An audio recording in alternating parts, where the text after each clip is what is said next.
Estás escuchando La Sirena Podcast. Una frecuencia nítida entre tanto ruido. En redes sociales somos @lasirenacomarca.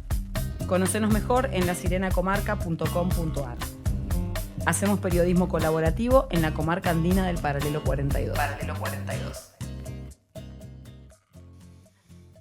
Bueno, acá estamos en nuestro cuarto encuentro de La Sirena Podcast. Esta vez, y como todas las veces, me acompaña Fernanda Rezzano y Alejo Méndez en los controles. Hoy, para nuestra felicidad, tenemos la visita de Santiago Bondel, a quien le vamos a pedir inmediatamente que se presente. ¿Cómo estás, Santiago? Bien, un gusto estar con ustedes. Me presento, Santiago Bondel, soy un vecino de Bolsón. Mi profesión es geógrafo, a lo cual me dedico hace muchos años. Me jubilé, en este momento soy profesor consulto de la Universidad Nacional de la Patagonia. Bueno, en los temas relacionados con el territorio, especialmente de la región, ha sido casi el motivo principal de mi trabajo. Ahora, como tengo cierta más libertad de acción, pongo el foco en los lugares donde estoy, donde vivo, digamos, donde resido. Así que, bueno, nada, quedo dispuesto. Me quedo con la intriga de si la sirena es porque es un aviso o porque es algo de la mitología. La sirena es para nosotras algo que convoca a que todos nos preguntemos qué está pasando cuando suena acá en el pueblo. Así que nos parecía un lindo nombre para el espacio. Es muy lindo y muy atractivo el nombre. Y además que suele pasar que cuando suenan las sirenas, las noticias son todas en torno a lo que tiene que ver con incendios, ambiente. O Año Nuevo también. Año Nuevo, el Día de los Bomberos. Muy bien. La verdad que yo me hice un machete porque la verdad que hay un montón de temas que me parece que estaría bueno charlar con vos. Pero ya que hablas de este lugar que elegimos para vivir, estaría bueno que por ahí nos cuentes un poco cómo llegaste acá y cuál es tu vínculo con esta región. Bueno, yo estudié en Buenos Aires, mi carrera de grado, profesorado y la licenciatura en geografía. Y después de unos años de becario del CONICET, tuve la suerte de poder hacer una gran parte de mi beca en Ushuaia. O sea que fue un traslado de la gran ciudad a Ushuaia justo en el año de Malvinas, antes de que empezara.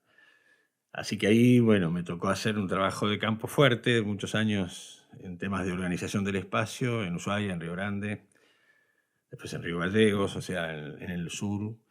Hasta que en el 86 me vine para acá, o nos vinimos con mi familia, un poco de la mano de esta idea de un lugar de montaña, similar al de Ushuaia, acá sin mar, por supuesto, con un verano, cosa que allá no era tan así.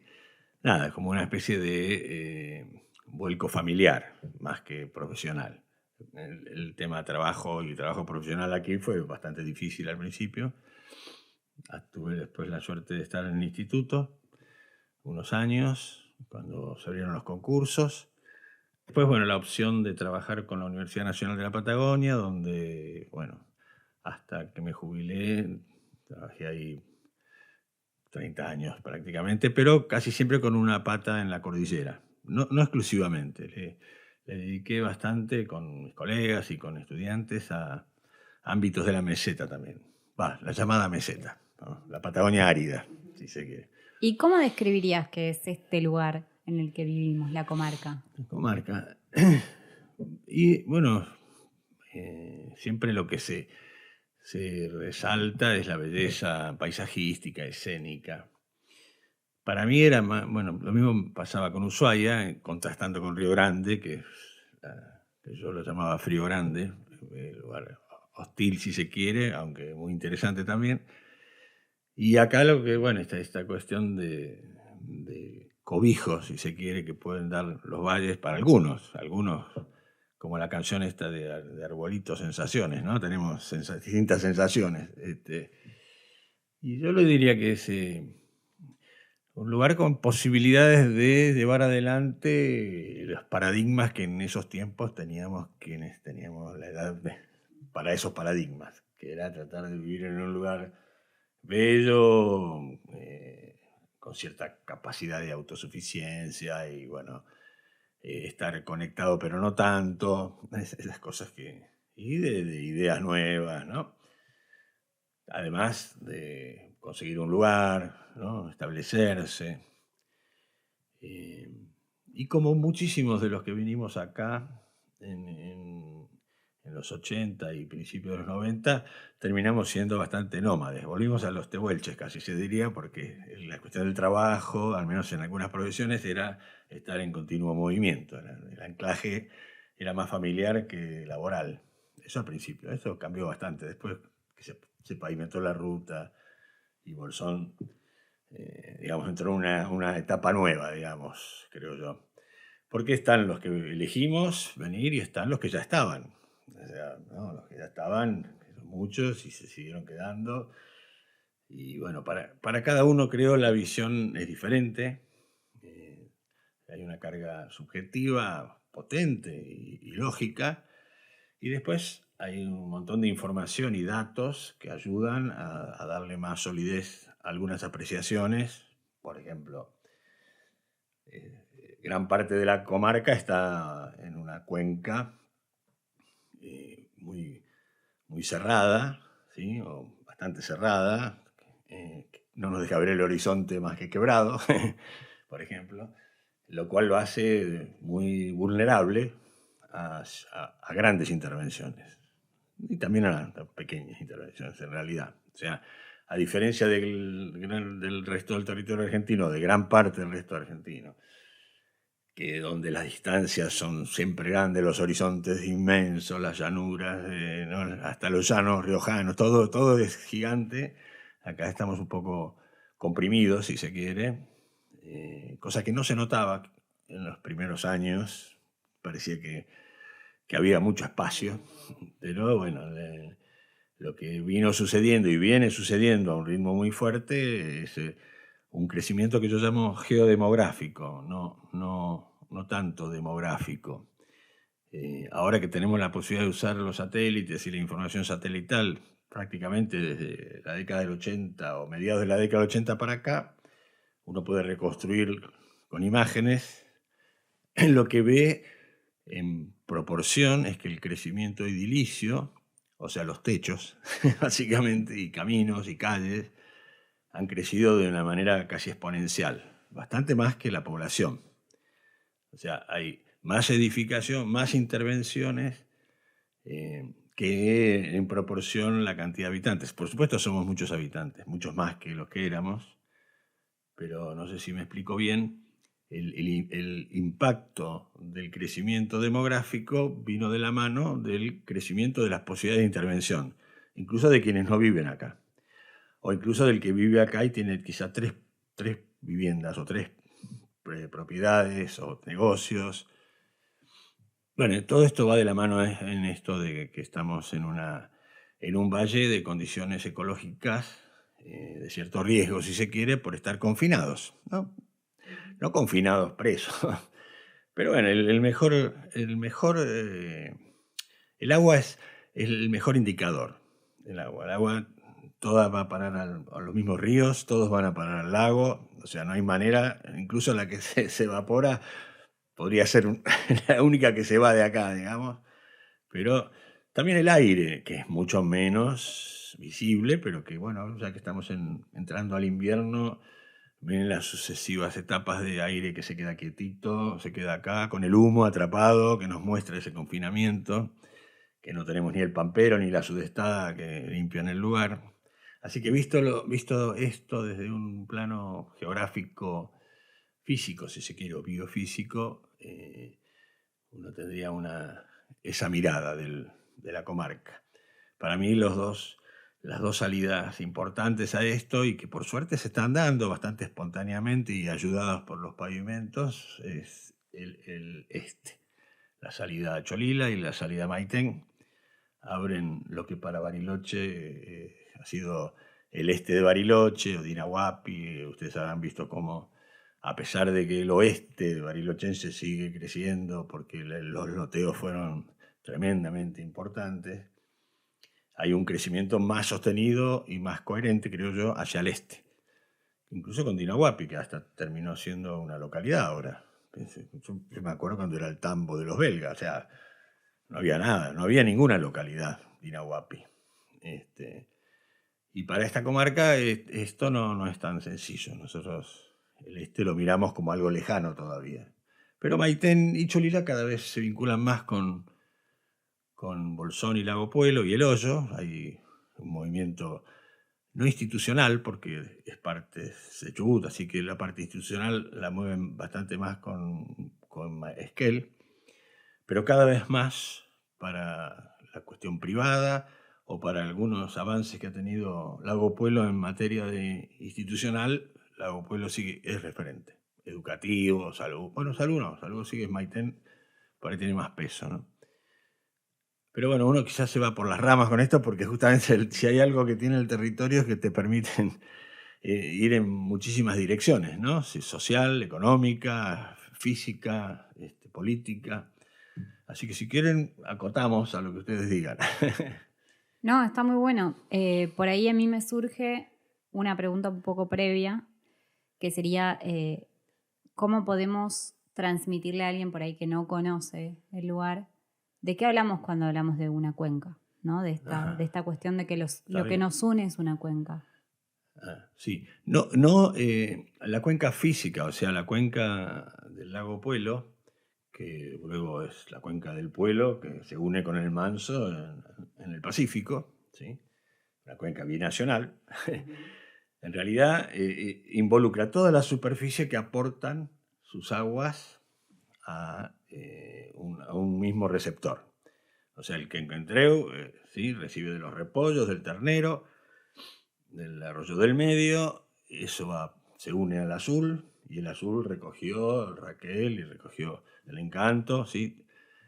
Y todos los arroyitos del Bartolo, o sea, todos los más pequeños, el río Puyén, todos confinan en el mismo lugar. Esto más debido a cuestiones geológicas, porque lo lógico sería que las grandes cumbres separen las aguas, pero como aquí tuvimos glaciaciones relativamente modernas, si se quiere, un socavamiento, como si hubiera pasado una topadora, y hizo que estos ríos que deberían ir hacia el este tuerzan y vayan hacia Chile. Bueno, motivó toda una discusión política y geopolítica muy interesante, la cual no nos fue tan mal como nos dicen los libros, ¿no? A los argentinos. De hecho, si fuera por la divisoria de aguas, Valle tendría que ser chileno. Obviamente en otros lugares se compensó esto, ¿no? Porque justamente aquí hay este fenómeno que es parte integral de un sistema montañoso. Nosotros estamos insertos, donde el cordón Piltriquitrón, el Serrucho, el Currumahuida, el Pirque, el Cholila, todo eso es la barrera oriental de ello, y nosotros estamos casi como un apéndice, ¿no? Aquí adentro. ¿Se entiende lo que es una cuenca más o menos? Se entiende perfecto. Y te agrego una consulta que tiene que ver con todo esto que vos describís. Parece tan enorme, ¿no? Son tiempos tan largos, tan grandes, y cómo en tan poquito tiempo vos pudiste ver esa transformación del territorio local, ¿no? Local, ajá. Sí, bueno, la transformación desde el punto de vista de la intervención humana. Sí. Bueno, son los territorios de despegue. En realidad, los cambios tecnológicos normalmente tienen un efecto sobre el territorio que a veces lo dejan en estado de latencia y siguen siendo iguales por décadas y décadas, y en otros implican un cambio rotundo. Pienso, ya que estamos en un micrófono, la radio en el 81 significó independizarse de Bariloche.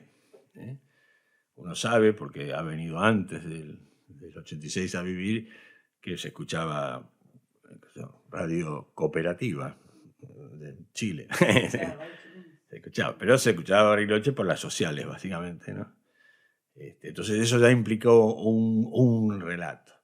el vínculo con Bariloche a partir del asfalto, bueno, fue importantísimo. Hoy en día, con una faz negativa importante, que es la donde se superponen en el mismo camino vínculos relacionados con la conservación ecológica, o sea, parques nacionales, ¿no? Los Alerces, Nahuel Huapi, Lago Puelo, con esta cuestión troncal, a la vez un tránsito interregional e internacional que ocupa la misma ruta con otros intereses, los camiones, ¿no? Y a la vez una demanda del lugar por el turismo, o sea, la necesidad de conocer el paisaje. O sea, hay como 3 objetivos, todos concentrados en una misma carretera, que bueno, todos sabemos el estado no es tan sencillo de sostener, recorre montañas que se deslizan, que rompen, que se levantan. Cualquiera que vaya a Bariloche o a Esquel sabe que los caminos no solo están mal, o cuesta mucho mantenerlos por la dificultad del terreno, ¿sí? Sino que están con una sobrecarga que no tiene alternativa. La alternativa ha sido siempre, de hecho la ruta 40 original es la que viene desde Alicura hasta Maitén. O sea, ahora se llama ruta 1S40 o algo así. Creo que es nacional todavía.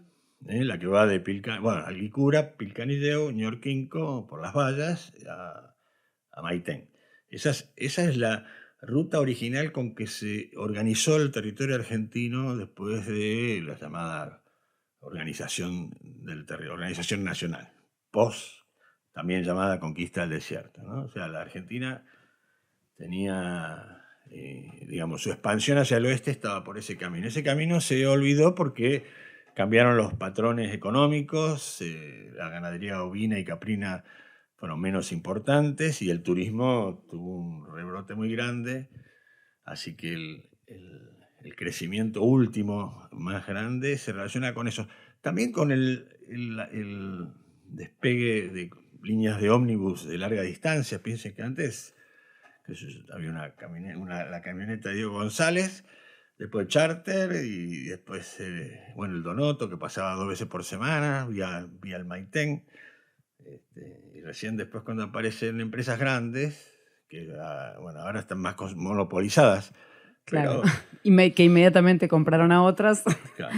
Y últimamente el aeropuerto de Bariloche, que por más que sean 120 kilómetros en distancia-tiempo, es un aeropuerto muy cercano. Uno piensa que si viviera en Zárate y tiene que ir a Ezeiza, bueno, sería un recorrido mucho más largo y complicado y caro.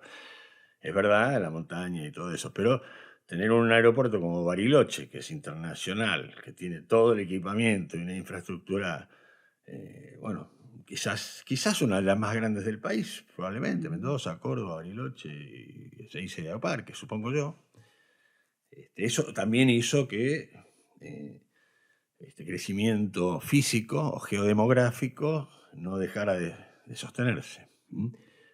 Pensaba en esto que estabas trayendo, ¿no? De todos estos cambios a nivel, obviamente, accionar humano, cuestiones económicas, sociales, como también en esas localidades que mencionaste al principio, que son muy cercanas, como puede ser, hablas de Cholila, de Maitén, a partir de todos estos movimientos que parece que hasta hubiera otra temporalidad en las maneras de crecer o de expandirse, por ejemplo, la población en el territorio, o no sé si es una percepción mía, y por eso capaz te lo pregunto, este crecimiento a veces medio en clave muy vertiginoso de la comarca, que no pareciera ser el mismo de esas localidades que, como vos bien decías, a partir de que todo lo que es el ganado ovino, eso queda como en un segundo puesto en función del turismo.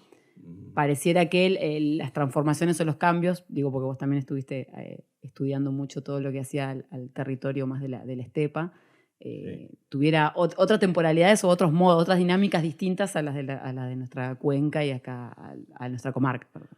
Sí. Bueno, en lo que digo de Cholila y Maitén lo veo como vía de escape, si se quiere, en el proyecto de expansión. O sea, institucionalmente, si yo tuviera me preocuparía por ver cómo agilizar a través de la Cuesta del Ternero o a través de la Ruta 40 los vínculos con el este.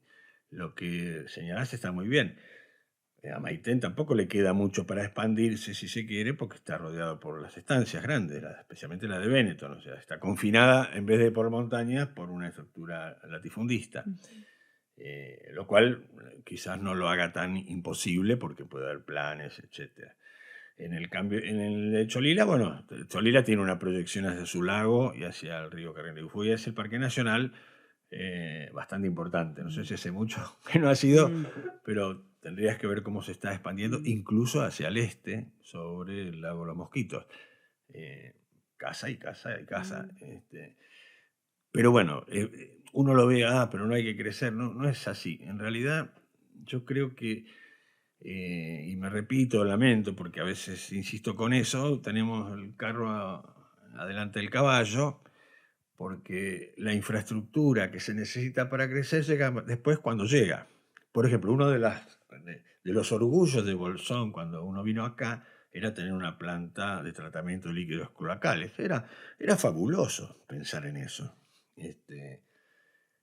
Pero bueno, había una capacidad de recepción que era suficiente, por más que no estaban todos conectados, porque todavía la capacidad de absorción de los suelos y todo era. Bueno, esto se ha desbordado. No creo que se esté midiendo, pero sí se abren caminos, se suburbanizan lugares que no se ve la necesidad, salvo que es un buen negocio inmobiliario. Así Podríamos decir quizás que el concepto de desarrollo un poco está como desactualizado acá, como que hay una cuestión ahí de que desarrollo y progreso van directamente asociados a un externo que hace una inversión y así de simplista la explicación.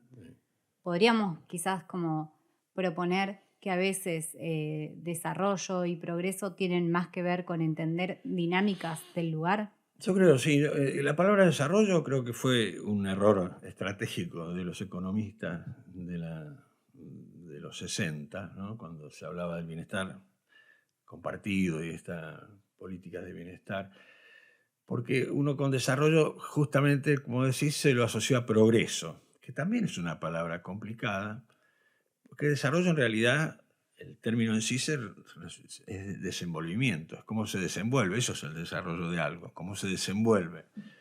Pero al asociarlo a progreso se lo pegó a crecimiento, ¿no? Y también las verrugas crecen, o sea, el crecimiento no dice nada de un resultado, pero crecimiento estaba bien, está en la mayoría de los discursos. Vamos a crecer, ¿no? Y bueno, crecer tiene sus recorridos, y por eso, bueno, hacíamos esta primera mirada del valle como un valle que para crecer tiene que tener mucha precaución para ciertas cosas, ¿no? Así que sí, yo creo que en eso el progreso fue un paradigma. Así como hoy en día se podría decir que la ecología para muchos es un paradigma, en fines del siglo XVIII y la mitad del siglo XIX, perdón, y la mitad del siglo XX, el progreso era tan importante, y me repito también porque lo he dicho varias veces, hasta había clubes del progreso. Todavía hay clubes del progreso, ¿sí? Barrio del progreso. O sea, el progreso asociaba a crecimiento y no a desenvolvimiento. Parece un juego de palabras, pero no lo es, porque, vuelvo a decir, en gran parte de la Argentina el impacto de esos crecimientos no eran... eran relativamente corregibles, ¿no? Otros, como el Riachuelo o La Matanza en Buenos Aires, todavía hoy no se puede corregir. Pero bueno, en general me refiero a otras localidades más pequeñas que lo que es el Gran Buenos Aires. Y bueno, estar en un valle implica eso, implica que cualquier intervención en un faldeo no hay manera de que no tenga algún resultado tierras abajo. Cualquier intervención en el fondo de valle no hay manera de que no tenga algún resultado, aunque sea el reflejo de unas chapas, o por supuesto el humo o la contaminación de los automóviles o lo que fuera, a tierras para arriba. Por eso los valles necesitan anclarse en lo que técnicamente se dice usos del suelo, que hoy en día, con esta cosa utilitaria, yo la cambiaría y le diría destinos del suelo, porque no solamente se lo usa, ¿no? El tema uso de suelo fue de la época que se hablaba del rinde por hectárea. ¿Cuánto me da? ¿Cuántas ovejas puedo tener? ¿Cuántas vacas puedo tener? ¿Cuántos puedo cosechar? ¿Sí? ¿Cuántos guindos puedo tener? Este era el rinde por hectárea. De hecho, la tributación sobre el terreno se hacía respecto de su capacidad productiva. Eso ha cambiado. Hoy en día una roca puede tener un valor muy importante porque su destino es ser un lugar de observación, ¿no? Sí, me compré un terreno que tiene una roca con un mirador y pongo unas cabañas, ¿sí? Y pasó a tener un destino totalmente distinto que este que veíamos de la producción directa relacionada con el suelo. No sé si se entiende. Bueno, todo eso no nos ayornamos. Nosotros seguimos un poco anclados con las viejas nomenclaturas. Entonces, el mandato técnico desde las disciplinas geográficas, de la agrimensura, de la arquitectura, el urbanismo, básicamente es cuando vos trabajás el espacio y dictás las normas de uso del suelo, no las cambies así nomás. Tienen que ser suficientemente fuertes como la goma de un camión, que se dobla, pero no se, no se rompe, digamos, no se quiebra. Tiene que tener la fuerza de aguantar un camión encima, ¿sí? Adaptarse a la forma del terreno, pero no quebrarlas. Entonces, lamentablemente, en la comarca tenemos otro problema muy grande que son muchas jurisdicciones. Entonces, todas estas normas, que por ahí las aplica alguien bien, contrarrestan con otros que no la hacen bien. Por aclarar, 2 provincias ocupan, ¿no? Chubut y Río Negro. Municipio de Bolsón, municipio de El Hoyo, de Lago Puelo, de Puyén y Cholila y Maitén. O sea, ¿cuántas autoridades, cuántos consejos deliberantes que pertenecen a otra provincia? Un parque nacional y jurisdicciones nacionales lógicas, gendarmería, prefectura, o sea, ¿no? Instituciones, universidad, el INTA, todo, pero bueno, quizás ellas no estarían vinculados con los destinos, sino más con la apreciación. Pero esas estructuras también tienen salud, también tienen educación, también tienen policía o seguridad distinta. Entonces todo esto hace que, al no haber una visión de conjunto y ser la cuenca un conjunto, ¿eh? Bueno, el resultado no es el mejor, para mí por lo menos, ¿no? Especialmente, vuelvo a decir, no estoy tocando el tema social, que ya también es otra cosa, porque uno podría preguntar, ¿y cómo ves cómo se ve a la población en sí? Justo iba a ir hacia ese lugar, que es vos, cuando arrancás el relato, contás esto que nos pasa a la mayoría de quienes habitamos este lugar, que es, queremos vivir en un lugar con buena calidad de vida y posibilidades de transformar ese cómo vivimos, de involucrarnos en cómo vivimos, que un poco nos lo da este espacio. Sí. Eso decís al principio. Pero yo pienso, en todos estos años, a medida que crecen estas posibilidades de llegar a distintos lugares, estos loteos, estas cuestiones, a mí me da la sensación de que la calidad de vida se queda en el mismo lugar, un poquito lejos de... Sí, yo no estoy seguro porque habría que hacer un trabajo que para eso están los jóvenes, de trabajos importantes. La impresión que a mí me da, en general, es esta del temor, si se quiere, a que se desbande. ¿Sí? El hecho de que el que no está acostumbrado a haber visto en los rodados las piedras bochas sin musgos o sin algas, por ahí no se da cuenta porque siempre habrá sido así, pero el que las vio sin musgo y sin algas, o sin heladera, lavarropa, sin colchones, hablando del quenquentreo, y de lo que no se ve, que sería lo que dejan los sistemas cloacales y los aceites y bueno, todo esto. Entonces uno lo ve como, al menos en alerta. Tocaría la sirena, hablando. Sí, creo que el tema de contaminación sobrepasa, especialmente en nosotros, en Bolsón, que estamos cuenca arriba. No es que no pase en El Hoyo ni en Pueblo, pero estamos cuenca arriba, ¿no? Sí. Me genera como esta duda de si, ¿cómo podemos nosotros trabajar hacia que calidad de vida no sea afectada por no digamos desarrollo que decimos? No, bueno, no. Si querés, un desenvolvimiento racional, que en materia de instalación humana, o sea, de asentamiento, de intervenciones, es nada antes que haya infraestructura. Yo abro un camino y ni bien abrí el camino, tengo una responsabilidad institucional de atenderlo, ¿sí? Y vemos que no está fácil atender los caminos, ¿no? Hace poco leía una entrevista al intendente de Villa de Merlo, en San Luis, donde decía: nosotros tenemos que atender 600 kilómetros de camino y tenemos 3 máquinas. O sea, no hay manera de que para él era un drama eso, y para nosotros también, uno lo ve. No. Entonces, si además de eso del camino, si se cambian las pautas de uso de suelo, eso implica cambiar las pausas de los parcelamientos. O sea, a ver, ahora me sale mejor, creo. Para mí el resultado crítico de lo que sucede acá está de la mano de lo que uno llama el sobreparcelamiento. O sea, subdividir la tierra jurídicamente, ¿no? Y subdividirla que implica un cambio en los usos de suelo. O sea, pasar de una categoría rural a suburbana implica necesariamente un cambio en los usos del suelo. Yo no puedo tener más mis colmenas si estoy en un lugar urbanizado. No puedo tener un chiquero, ni siquiera puedo tener un gallinero pegado a una medianera. O sea que si yo tenía un estilo de vida rural o semirural, olvídense, ¿sí? Pero antes de todo eso tengo que tener el tema de la cloaca, el tema de la accesibilidad, el tema de la energía, el tema del agua, el tema de la seguridad y el tema de la educación. ¿Quién se hace cargo de todo eso? En el primer paso es lo institucional, lo público.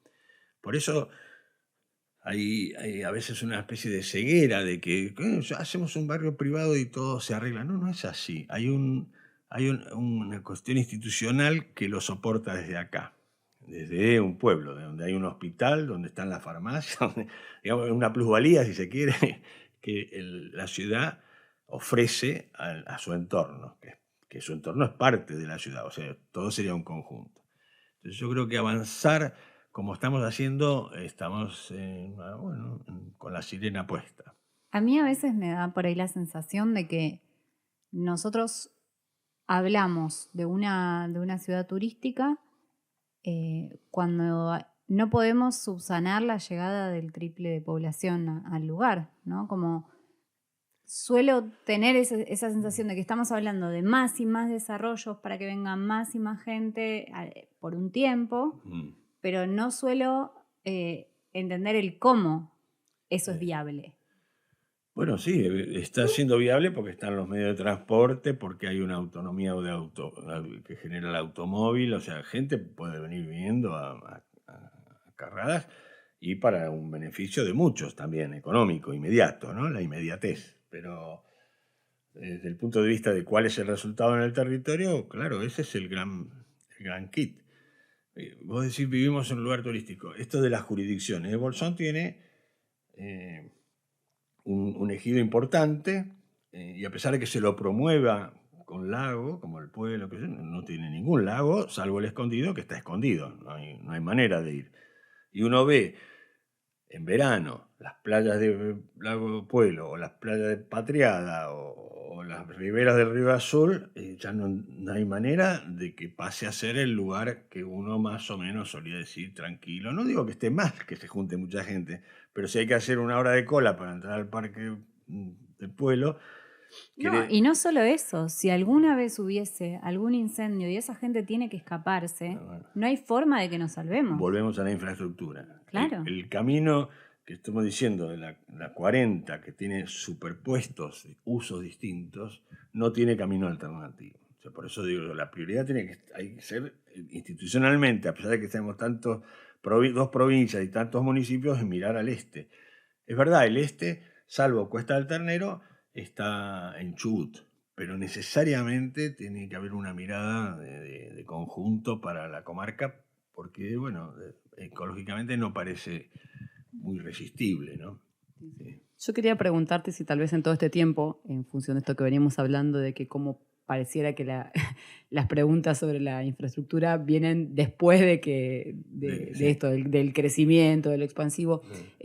Si han habido o se han promovido otro tipo de proyectos, tal vez, Sí, en claro. estos términos, y qué alcance tuvieron o qué limitaciones. Bueno, la Carta Ambiental de Bolsón fue bastante exitosa en su arranque, pero bueno, pasa lo de siempre. Los tiempos políticos son muy cortos, 4 años, y dos de los cuales son de campaña, o sea que dura muy poco, y la aplicabilidad, bueno, fue muy tierna, digamos, muy poco efectiva. Pero encima, el paralelo hizo que Lago Pueblo quisiera hacer su propio plan, El Hoyo su propio plan, ¿no? Puyén. Bueno, ahí, más que la aplicabilidad, no hay una cuestión de que tenemos una visión de la política donde todos tenemos que venir a refundar. Nadie aceptar un trayecto, entender una dinámica de un pueblo y encauzar eso. Siempre tiene que haber una refundación, demoler lo anterior, hacer todo otra vez. Sí, no estoy seguro bien si te entendí, pero la comarca en sí, como comarca, se diría recién nace cuando se pavimenta el tramo Epuyén-Bolsón. Antes existía la vinculación familiar, los Lobos, los Cárdenas, ¿no? Un montón de apellidos y alguna fiesta, pero el funcionamiento comarcal no existía. Necesitó de tener una vía troncal y entonces hubo una figura física que acompañó una unidad. A eso no lo acompañaron planes que unieran las partes, ¿sí? No hubo una manera. Fíjate, la autoridad de la cuenca del Azul. Buenas noches, ¿dónde está? ¿Cuál es qué autoridad? No tiene poder de policía, o sea, eso vamos, ¿no? O sea, hay una autoridad de cuenca interjurisdiccional entre Chubut y Río Negro, pero no se sostiene. A eso te hago una pregunta. Chubut y Río Negro, ¿reconocen la existencia de la comarca andina? Para los papeles, ¿no?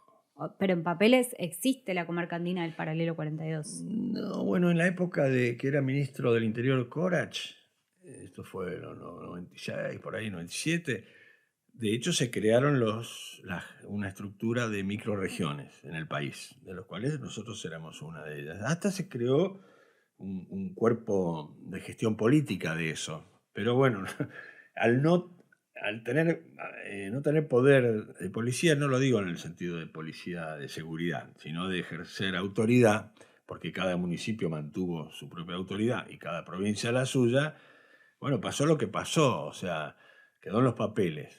Si la figura, ustedes pueden googlear microregiones de la Argentina, van a ver que nosotros somos una de las primeras. Es que hemos visto en las leyes provinciales, porque nos hicimos otras veces esta pregunta, y aparece, pero lo raro es que nadie recurre a eso ni reconoce esa regionalidad, esa microrregión. Claro, no, lamentablemente no. No hay un plan de desarrollo territorial, si querés, o de desenvolvimiento territorial, o de ordenamiento territorial. Hubo el CODECAP, ¿no? Exacto, ese es el que te digo. Es eso, fue eso. como lo máximo y cuando se terminó Hasta ahí, digamos, el sí. ATN. Sí, se terminó la gestión política que lo generó, pero además una especie de no reconocimiento. Es como lo de la biosfera, o sea, todos somos parte de la biosfera, pero nadie pregunta nada. O sea, si hay que hacer un aprovechamiento del río escondido, se hace y anda a preguntarle a los chilenos. No pasa nada, digamos, por más beneficioso que pueda ser. Así que no, yo creo que no digo que estamos re mal ni en lo último, pero sí que tenemos que tener en cuenta que vivimos en un ámbito, bueno, no me gusta la palabra comprimido, pero es un ambiente ambientalmente confinado, por lo cual tendría que tener políticas que trabajen al conjunto, sí o sí. Eso sería poner el caballo o la yegua delante del carro. Y por ahora, por lo menos no se ve. Yo escucho a los intendentes de Pueblo y del Hoyo que coinciden en esto y en otro, pero justamente en el sentido, creo, contrario. O sea, que el apunte es el crecimiento, paso a pueblo, ¿no? Uno podría decir, qué oportunidad vincularse con Chile, con Segundo Corral, ir a bailar una cueca, tomarse un pisco, a unirse por un parque nacional con una linda senda, y bueno, no, tiene que ser transbordador, tiene que ser playa de estacionamiento, tiene que ser algo que, ¿dónde metemos todo eso? O sea, ¿cómo se aguanta eso? Así que no es que no nos tenemos que quedar en punto muerto, pero verlo como oportunidad, aquello que acompaña a esto que vos llamás calidad de vida, ¿cómo no? Sí. Estás escuchando La Sirena Podcast. En redes sociales somos @lasirenacomarca. Conocenos mejor en lasirenacomarca.com.ar.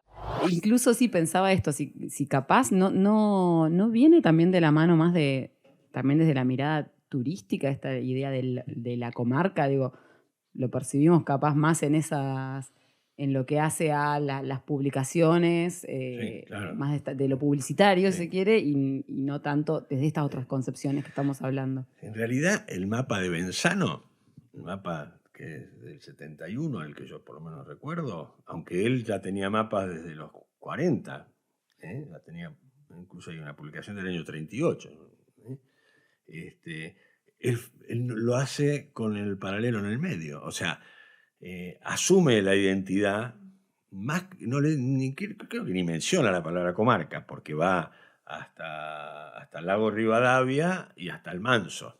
O sea, ve una unidad territorial que se puede caminar, que se puede subir, que es para el turismo. Lo de la comarca, yo creo que sí, que va mucho de la mano con la visión que tienen cada uno de estos pueblos respecto a quienes llegan. De hecho, se muestra, es lo que decía antes, en la promoción de Bolsón aparece Lago Pueblo, no puede no aparecer, ¿sí? Y en la promoción chubutense aparece Hielo Azul o el Cajón, ¿no? Aparecen, o sea, se los mencionan, no solo Apatriada, digamos. Así que, nada, creo que sería interesante que existieran esas iniciativas. Me alegro que haya campeonatos, pero me refiero a esta de que te identifiquen con la comarca. Más bien te diría que la gente dice, yo soy del Hoyo, yo soy de Bolsón, yo soy de Mallín. Hay una cosa que todavía, así como cuando uno va a algún lugar afuera, iba a alguna conferencia o congresos, te presentaban y te decían que eras de la Patagonia, como si la Patagonia fuera un barrio, más o menos, ¿no? Sí. Sí. En la Argentina ya decir que eras de Bolsón, ya sí te identificaba, más que la palabra comarca. Comarca la toman más bien los visitantes. Pero bueno, esos serían detalles menores. Bueno, pero ¿no hay algo de esta necesidad de una identidad única para también empezar a entender cómo nos contamos Eso. nosotros? Si empezamos a contarnos como comarca, podemos generar ese turismo, generar esas propuestas a una medida más realista, digamos, de lo que es. Esa sería, para mí, es lo que no logramos resolver. O sea, las direcciones de turismo, si es solo por el turismo, de cada municipio y que dependen de secretarías que están en Rawson, en Viedma, todavía eso, por lo menos que yo sepa, no logra hacerse. Pero pasa otro tanto con la educación, con la salud. Piensen los problemas entre los hospitales, cuántas veces se ha dado, ¿no? Las denuncias de Lago Puelo porque desde Río Negro llega el agua contaminada, ¿no? Ya en el 83 hay una denuncia de Chubut sobre Río Negro porque tirábamos el matadero ahí en la salida del paralelo. 83, estamos en el 2024. O sea que la visión de conjunto, sí, lo que vos decís es tal cual. Ojalá eso fuera una dirección.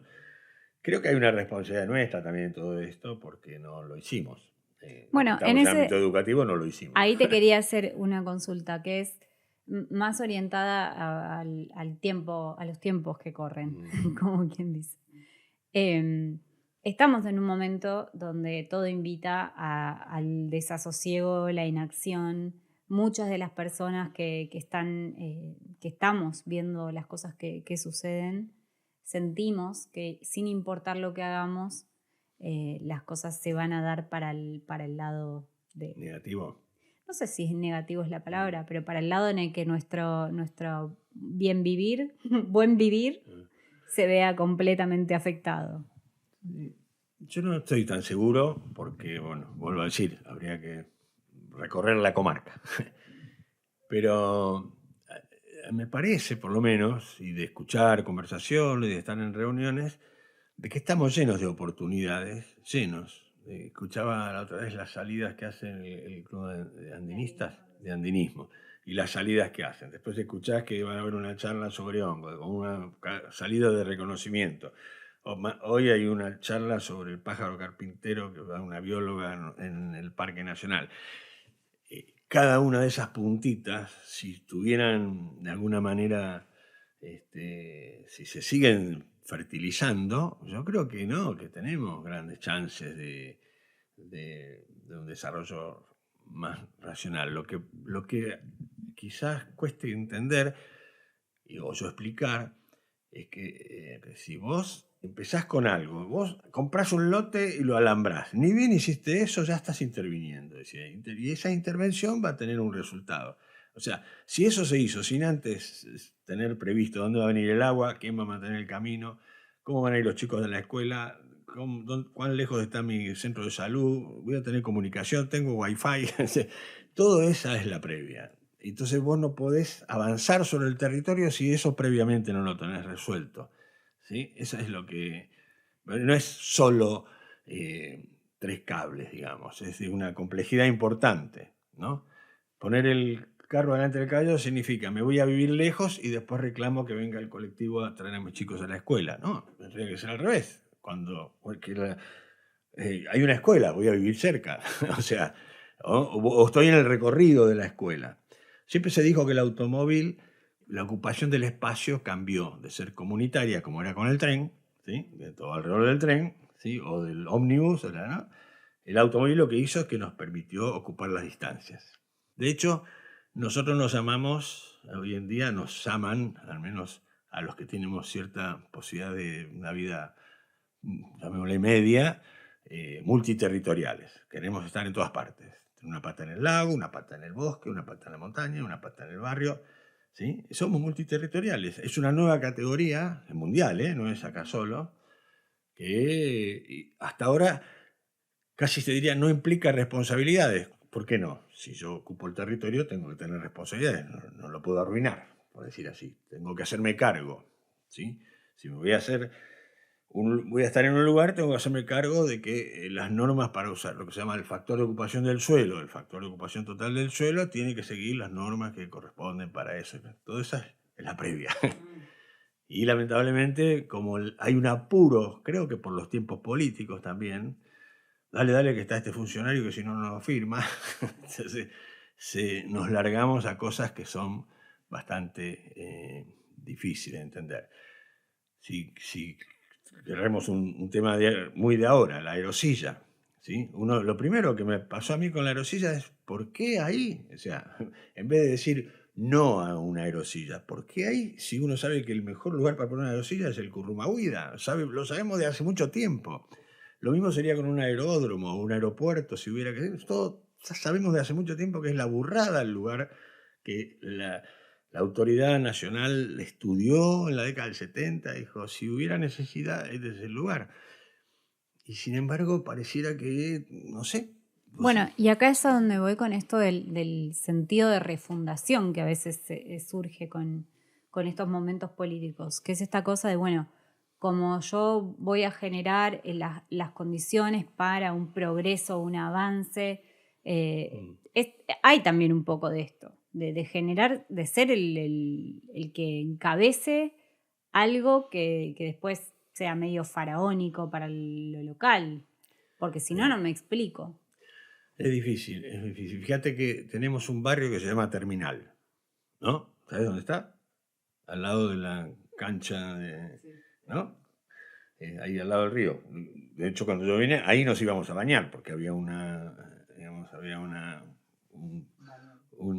balneario con un albardón que uno se podía tirar, porque se hacía tipo pileta.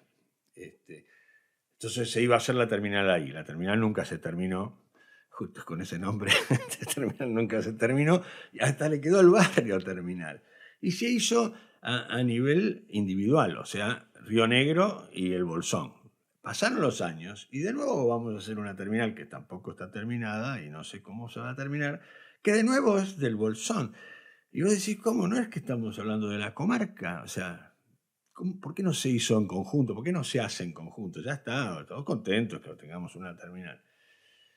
Yo creo que en ese sentido, volvemos atrás, no logramos en términos de planeamiento territorial.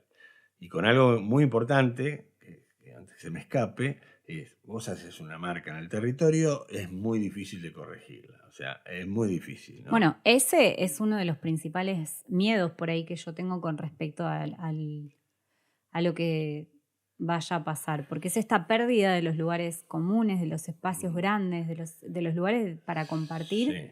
A mí me da la sensación de que no tenemos tanto. Bueno, ahí vamos con el otro. Yo dije, un problema grande que para mí diagnóstico, que es para toda o gran parte de la comarca, es el sobreparcelamiento. O sea, es achicar los predios o los solares, achicarlo de manera tal que, digamos, no sirvan más para lo que fueron hechos, digamos. Ni siquiera para tener una visión, ponerle si fuera turística, no solo productiva, ¿no? Además de cambiar el estilo de vida. El sobreparcelamiento te daría una larga vista o les daría una larga lista de inconvenientes que trae. O sea, llevar el tamaño del predio a un tamaño después no manejable. A nivel urbano eso es increíble. Tenemos lotes urbanos donde no está contemplado el vehículo. Así que el vehículo tiene que usar el espacio público. Se han hecho departamentos, un montón de departamentos. ¿Y dónde van a ir los vehículos? ¿Y cuántas familias hay que no tienen vehículo? Es difícil encontrar, aunque tengan su Renault 12, qué sé yo, algo, ¿no? Y sin embargo, en los viejos programas, en los viejos códigos de edificación, se contemplaba eso, por ejemplo. Bueno, esa sería una manera. Pero, y el que quería decir ahora, porque vos decís que estamos perdiendo espacio, es el otro extremo, el sobredimensionamiento. ¿Cómo es posible que tengamos estructuras de estancias al estilo pampa húmeda, que es verdad, lo heredamos de nuestra propia historia, y que encima ahora tengan una inversión que no esté relacionado con la producción en sí, sino que porque son bellos? Ya que mencionan, bueno, el tema de las estancias que compraron los emires de Qatar, o Emiratos Árabes, perdón, o los cataríes, ahí en Baguales, o Roca en el Lago Esperanza, arriba del Turbio, no solo extranjeros, Milning y todos. ¿Qué han hecho? Han hecho una estructura tal que la expansión que sí podríamos tener en cuanto a poder sostener cierta calidad de vida, en cuanto a ser parte del territorio, se nos ha frenado. Si yo quiero ir a las riberas del Villegas, minga, no puedo ir. Si quiero ir a las riberas del Follel, no puedo ir. Si quiero subir a un remanente glaciar arriba del Áspero, tampoco puedo ir. O sea, todos los lugares que se supone podían haber sido un poco de pulmón para la comunidad, cada vez se confinan más porque no son propietarios donde uno por ahí, che, me dejas pasar, vamos, o algo así. No hay una servidumbre de paso para acceder a lugares que hoy en día tendrían que ser patrimonio comunitario. Por ejemplo, los miradores, los remanentes glaciarios, los bosques especiales.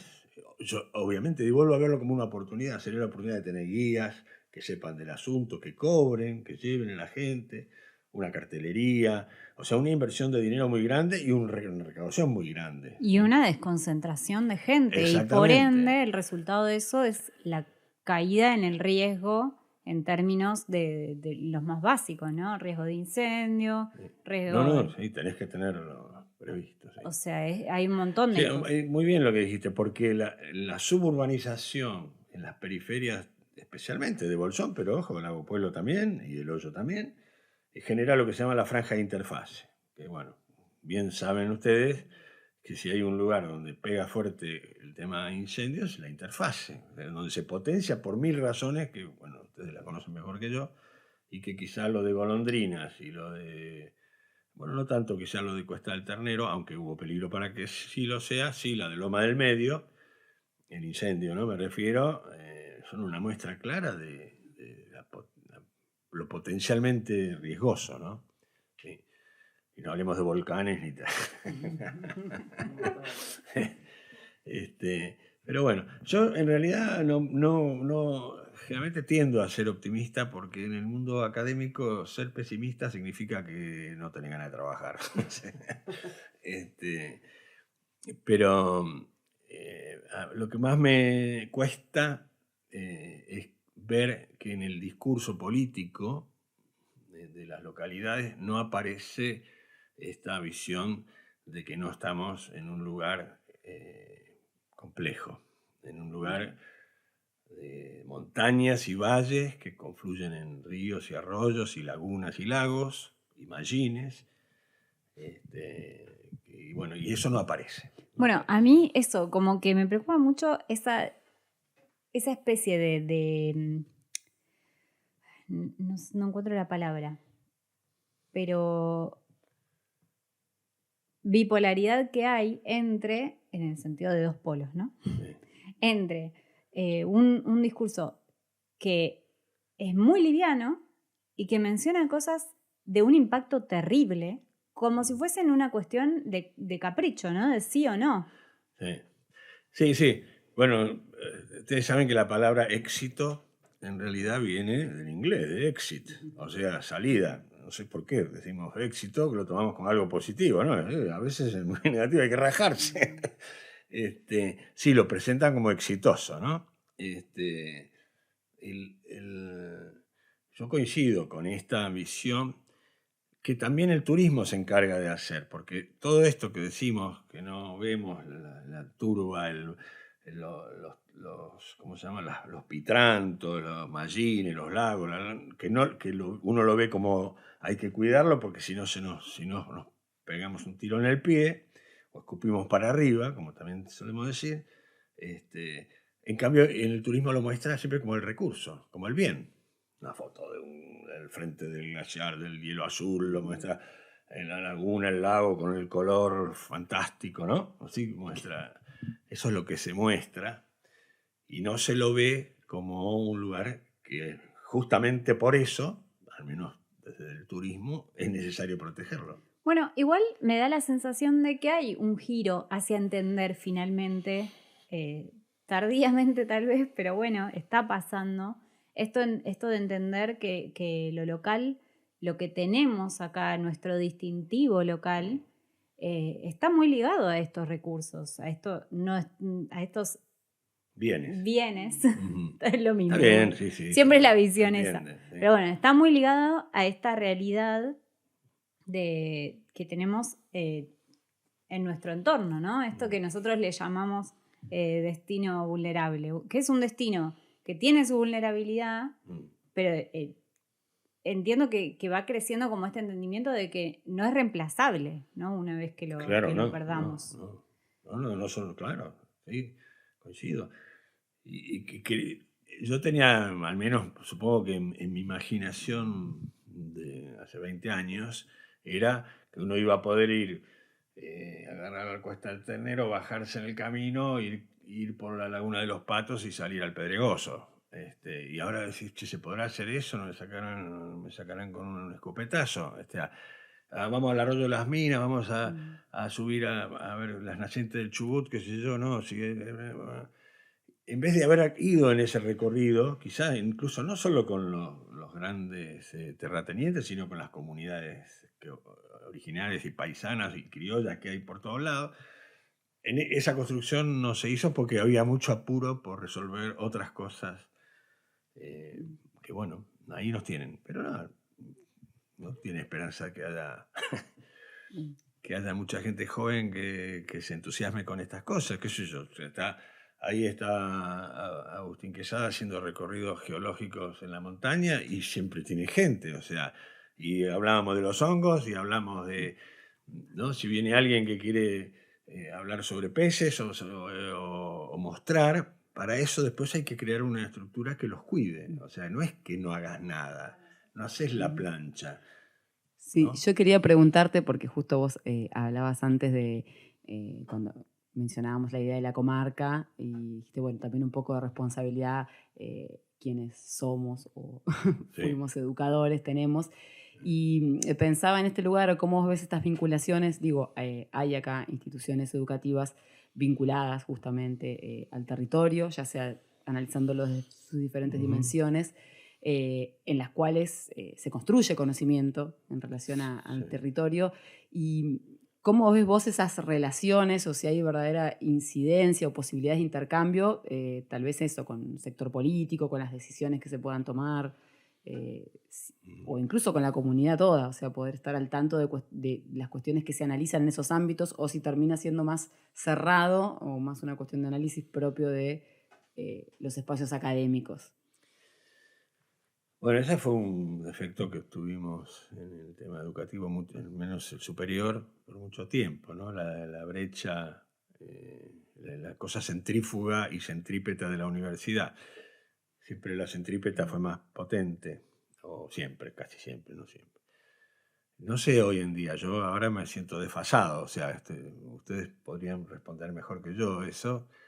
Yo me acuerdo cuando hicieron el edificio del instituto, después de haber estado primero atrás de la iglesia, donde ahora está la universidad, después en la 140, después en la aulita de la 140, y ver el edificio y las posibilidades y escuchar en las sociales los llamados y decir, bueno, qué bárbaro, qué buena calidad, cómo mejoró, esto que hablas de calidad de vida, que en un lugar donde no había ninguna de esas posibilidades estén, y bueno, en el lado chubutense otro tanto.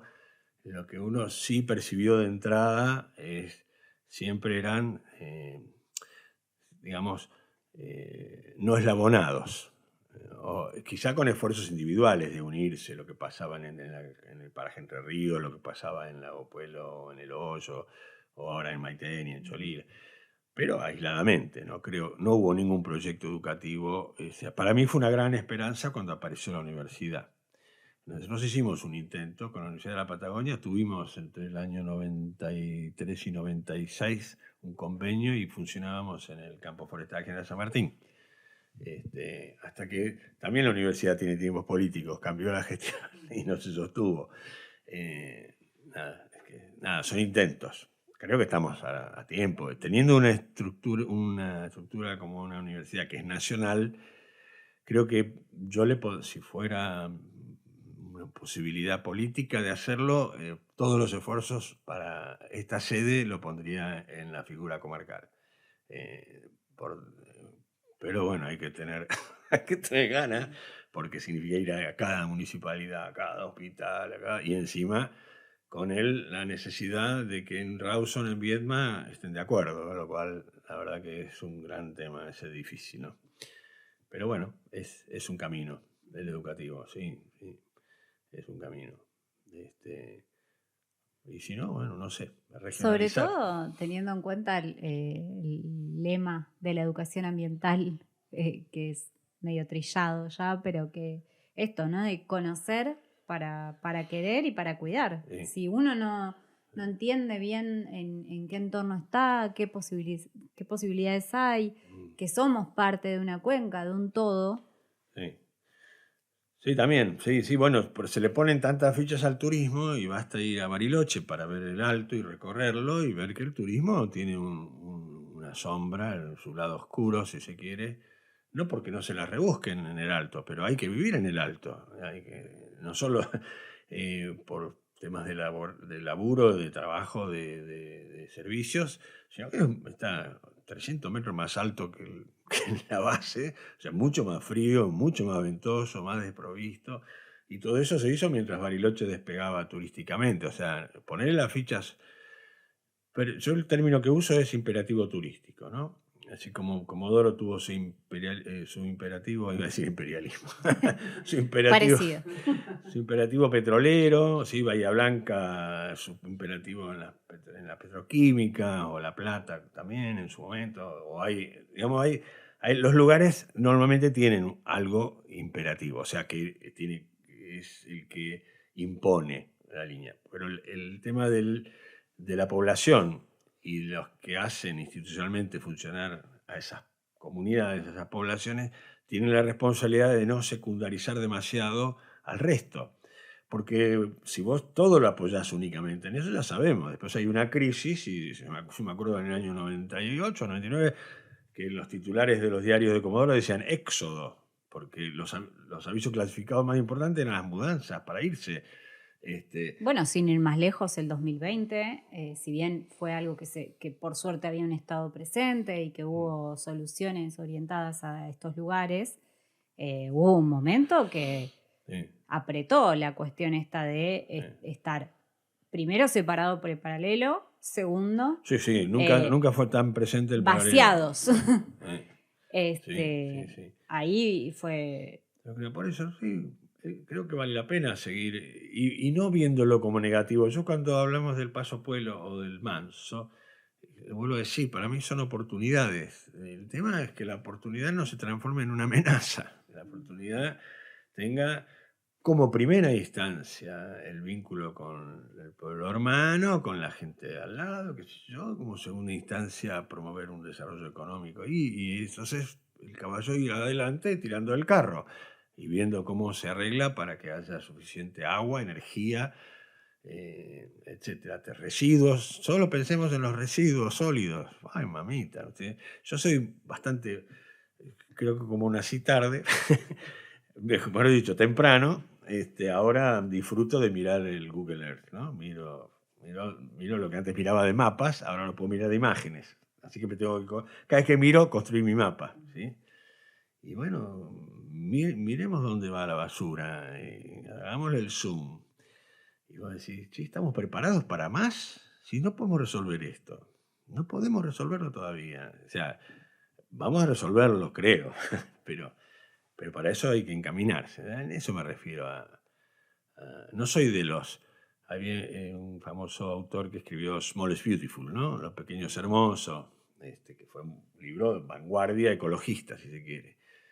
Y bueno, a mí siempre me hizo ruido porque decía, claro, que ahora ellos que ya tuvieron toda la comodidad y todo hicieron todo, ahora hablen de slow down, ¿no? O sea, baja un cambio. Bueno, andar al barrio, al lado del río, a decir, che, no, vamos a bajar un cambio. Más bajo no podemos ir. Es decir, todavía tengo letrina. O sea, yo creo que ahí sí o sí tenemos que ir en busca de oportunidades. Sí o sí. Pero en busca de oportunidades que contemplen a la comunidad Obvio, en en su este totalidad, sentido. ¿no? Totalmente, Porque ¿no? Si no, puede si ser es el RIGI, imperativo- estamos muertos, ¿no? Claro, puede ser el imperativo turístico, puede ser que vos más o menos diversifiques, encuentres cuál es tu distintivo, pero si uno lo está pensando a medida de gente que viene a hacer negocios y ya, eso... Yo no sé si leyeron, pero hay una movida muy fuerte en algunos países donde el turismo ya alcanzó escalas negativas, las Islas Canarias, ¿no? Tenerife, donde está el turismofobia, pero no solo eso, el Everest. No sé si vieron las colas para subir al Everest y no son colas de 30, son colas de miles de personas que van a Nepal, que quieren subir al Everest y a las otras cumbres, en filas increíbles, todos con soga. Estoy hablando de más de 1000 personas por tirada, 1000, que no sé qué hagan con sus... Sí, para mí voy a poner un negocio de pañales ahí, porque no se explica, no se explica cómo hacen, porque estamos hablando de miles, ¿no? Bueno, y un poco tiene que ver con esto, ¿no? De sentir que somos ciudadanos que ya no tienen las fronteras que tenían antes, pero que además hay una cultura de tengo que estar ahí en todos lados. Yo creo que, Multiterritorial. claro, pero que es como un poco va al calor de lo que esté de moda como destino, me da la impresión a mí. Sí, bueno, ahí pensar solo más o menos que éramos 7.000 millones en el mundo. Habrá 1.000 millones que tienen capacidad, o tenemos capacidad de movernos y desplazar. 1.000 millones. Así que si todo está alentado para moverse, va a haber lugares de recepción en el Fuji, en el volcán de Japón. ¿Fuji se llama? Sí, los vecinos de un lugar donde se iban a tomar las famosas fotografías, los han tapiado los vecinos. Sí.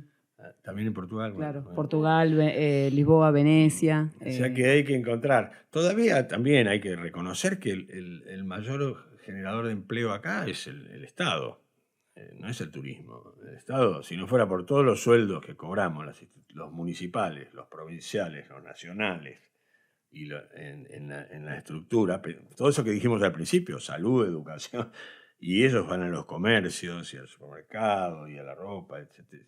Y van durante todo el año. Con el turismo solo no podría ser, no podría, eso yo casi lo digo solo tanteando, pero porque uno ha estudiado otros lugares, no es así, el turismo tiene, además sabemos que tiene sus subidas y bajadas. Sí, ¿no? y depende de muchísimos factores también. Claro, bueno, obviamente lo más drástico tal vez fue la pandemia, pero pasan un montón de situaciones que incluso ancladas en cuestiones climáticas también complejizan la vida y que también genera estos vaivenes. Y genera un flujo de dinero que no queda acá también. O sea, hay parte que obviamente queda acá. Se instala, se cabaña, esto y aquello, pero el traslado... La gran queja de Canarias es que ¿qué nos queda a nosotros? El agua contaminada, tenemos poca agua, las playas cada vez más reducidas, no nos sirve. Estamos un extremo, todavía no estamos ahí. Sí, pero es interesante lo que vos decías de esa sirena o esa alarma para empezar ahora a... Eligieron bien el nombre, la verdad que eligieron bien. La verdad, este podcast me encanta porque reafirma a cada rato nuestra identidad de sirena. Bueno, Santiago, la verdad, creo que te hemos exprimido. Te agradecemos un montón haber participado de esta entrevista. No, yo los aliento a que sigan y especialmente que traten de que todos los estudiantes e investigadores jóvenes no dejen de ver esto como una oportunidad de integrarse al territorio. Bueno, gracias. Muchas gracias.